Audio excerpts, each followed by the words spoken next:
നമ്മുടെ കൂടെ ഇപ്പോൾ മന്ത്രി MP രാജേഷാണ് ചേരുന്നത്. ഈ SDPI UDF-നെ പിന്തുണയ്ക്കാൻ തീരുമാനിച്ചിട്ടുണ്ട്. ആ ഒരു രാഷ്ട്രീയത്തെ എങ്ങനെ കാണുന്നു? അതിപ്പോൾ ഇവിടെ വിജയരാഘവൻ പറഞ്ഞു കഴിഞ്ഞല്ലോ. SDPI ഒരു പിന്തിരിപ്പൻ സംഘടനയാണ്. അവർ സ്വാഭാവികമായിട്ടും എല്ലാ കാലത്തും UDF-നെ പിന്തുണച്ചിട്ടുണ്ട്. ഇപ്പോഴും അവർ UDF-നെ പിന്തുണയ്ക്കുന്നു എന്നേ ഉള്ളൂ. കഴിഞ്ഞ കാലങ്ങളിലൊക്കെ LDF-നെ രഹസ്യമായി പിന്തുണയ്ക്കുകയും ഒരു കാലത്തും അങ്ങനെ ഉണ്ടായിട്ടില്ല.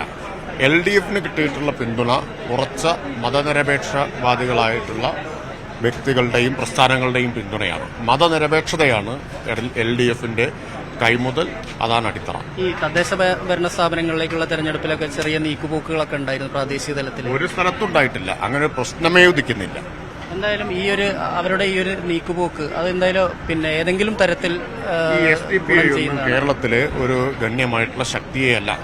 അപ്പം അതുകൊണ്ട് തന്നെ അപ്രസക്തമായിട്ടുള്ള കാര്യങ്ങളെക്കുറിച്ച് നമ്മൾ ചർച്ച ചെയ്യുന്നതിൽ കാര്യമില്ല.